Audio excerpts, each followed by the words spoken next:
लेकिन आज हमारे मार्केट में कौन कौन सी खबरें हैं, कौन कौन से महत्वपूर्ण ट्रिगर्स हैं जिन पर आपको फोकस करना है, आइए पूजा से जान लेते हैं। पूजा, मॉर्निंग, बताइए कौन कौन सी खबरें जहां पर आज फोकस करना है। जी, गुड मॉर्निंग नेहा। आज नतीजों की बात करें तो वायदा बाजार से सीईएससी अपने नतीजे घोषित करेगा, तो उस पर नज़र होगी।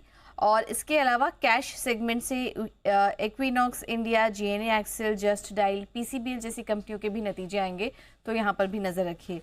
सुप्रीम कोर्ट में ई गेमिंग पर रेट्रोस्पेक्टिव टैक्सेशन को लेकर जो बातचीत चल रही थी, इस मुद्दे पर आज चर्चा हो सकती है। तो सुप्रीम कोर्ट की इस पर हियरिंग आ सकती है, तो इस पर भी होगा, इस पर भी फोकस होगा आज। श्रीराम फाइनेंस कंपनी ने 5:10 के बोनस स्टॉक स्प्लिट की घोषणा की थी, जिसकी कि आज एक्स डेट है, जो एक्स डेट आज कारोबार करेगा। इसके अलावा ग्लोबल अगर बात करें तो यूएसए में दिसंबर महीने के जॉब्स के आंकड़े आएंगे और जनवरी के महीने के कंज्यूमर एक्सपेक्टेशंस के आंकड़े आएंगे। तो ये कुछ ग्लोबल इवेंट्स हैं जिस पर की नजर होगी।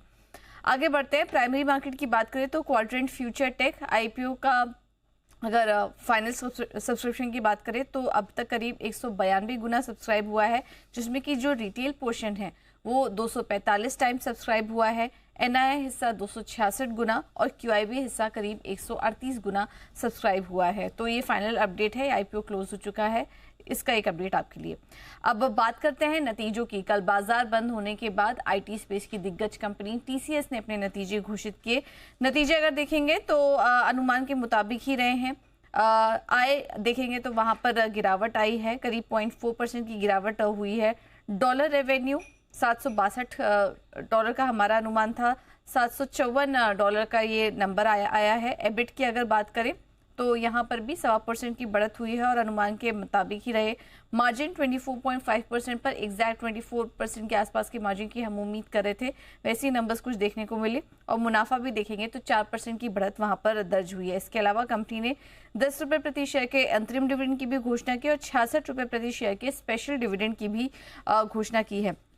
अगर मैनेजमेंट कमेंट्री देखेंगे तो उनको टीसीबी कैटेगरी में परफॉर्मेंस काफ़ी अच्छी नज़र आ रही थी और इसके अलावा बीएफएसआई और सीबीजी में भी उनको ग्रोथ वापस लौटते हुए दिखाई दे रही है। जोग्राफिकल वाइज भी देखेंगे तो सबसे ज़्यादा ग्रोथ जो आई है वो लैटिन अमेरिका और साइड आई है और यूके में भी 4% की ग्रोथ दर्ज हुई है और इसके अलावा मिडिल ईस्ट और अफ्रीका में 15% की ग्रोथ दर्ज हुई है।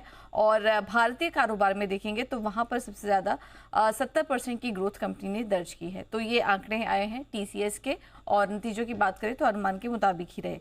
टाटा एलेक्सी के नतीजे कमजोर दिखाई दे रहे हैं। आय में 2% की गिरावट, एबिट 8% टूटा कंपनी का और मार्जिन भी 25% से घटकर 23.5% आ चुके हैं। मुनाफे में करीब 13% की गिरावट कंपनी ने दर्ज की है। अब आते हैं इरेडा के नंबर्स पर। नंबर्स यहाँ पर काफ़ी अच्छे नज़र आ रहे हैं।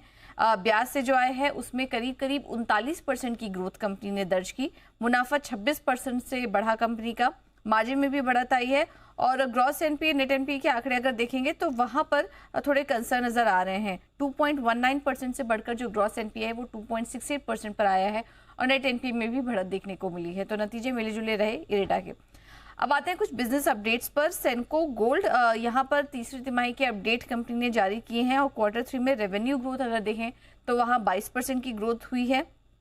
सेम स्टोर सेल्स ग्रोथ में 13 से 14% की रेंज में ये ग्रोथ बनी हुई है और शोरूम पोर्टफोलियो अभी 170 है। इसके अलावा एक तिमाही में सेल्स 2000 करोड़ तक पहुंचा। ये भी एक अपडेट यहाँ पर कंपनी की तरफ से। अब तक का सबसे ज्यादा सिंगल मंथ सेल्स कंपनी ने अक्टूबर में किया है। फिनिक्स मिल्स के भी अपडेट आए हैं जिसमें कि रिटेल बिक्री जो हुई है उसमें 21% की बढ़त कंपनी ने दर्ज की और इसके अलावा जो ग्रॉस रेसिडेंशियल सेल्स थे वहाँ पर 58 करोड़ देखने को मिले हैं और कलेक्शंस जो रहे हैं वो करीब 38 करोड़ के कंपनी ने दर्ज किए हैं। तो ये कुछ क्वार्टरली अपडेट्स यहाँ पर देखने को मिले।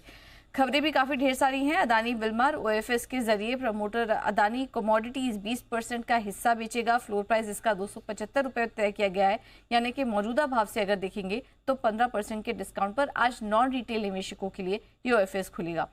अदानी टोटल गैस कल मार्केट के दौरान यहाँ पर आईजीएल को लेकर भी खबर आई थी। अब कुछ अपडेट्स यहाँ पर अदानी टोटल गैस और एमजीएल को लेकर भी आते हुए गेल ने एपीएम प्राइस के अंतर्गत गैस आवंटन में 20% की बढ़ोतरी जो की है उसमें कंपनी को 16 और 13% की कंपनी को जो आवंटित हुआ है वो 20% की बढ़ोतरी यहाँ पर देखने को मिली है। और महानगर गैस के केस में बात करें तो गेल ने एपीएम प्राइस के अंतर्गत गैस आवंटन में 26% की बढ़ोतरी यहाँ पर की है। ये सभी बदलाव 16 जनवरी से लागू होंगे।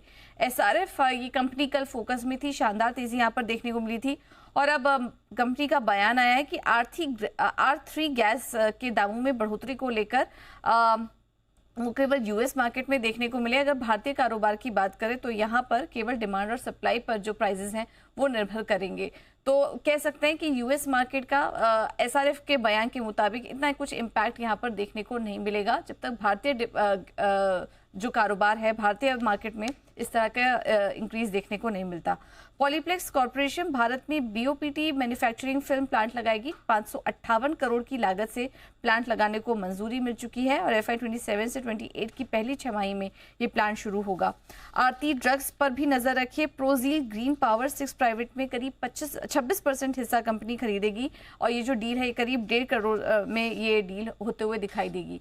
इसके अलावा GMR एयरपोर्ट्स पर भी नजर रखिए। सब्सिडरी GMR एयरपोर्ट्स इंटरनेशनल में 50% हिस्सा बेचने की योजना है कंपनी की और मेगावाइट GMR कंस्ट्रक्शन JV में भी हिस्सा यहाँ पर बेचने की योजना है। और आखिर में बात करते हैं मामी की कुछ न्यूज़पेपर रिपोर्ट्स के हवाले से खबर आ रही है कि कंपनी अपने इंडिया में प्रोडक्ट की रिब्रांडिंग करेगी और इनका जो ब्रांड साइज है करीब 1000 करोड़ तक जाने का अनुमान है। तो इसके चलते इमामी पर भी आज नजर रखिए। चलिए, तो बहुत सारे ट्रिगर्स हैं, बिजनेस अपडेट है, नतीजों का आना शुरू हो गया और बहुत सारी खबरें हैं जिस पर आज फ्राइडे हम अच्छा खासा रिएक्शन स्टॉक स्पेसिफिक और सेक्टर स्पेसिफिक देख पाएंगे। थैंक यू पूजा पूरी डिटेल के लिए।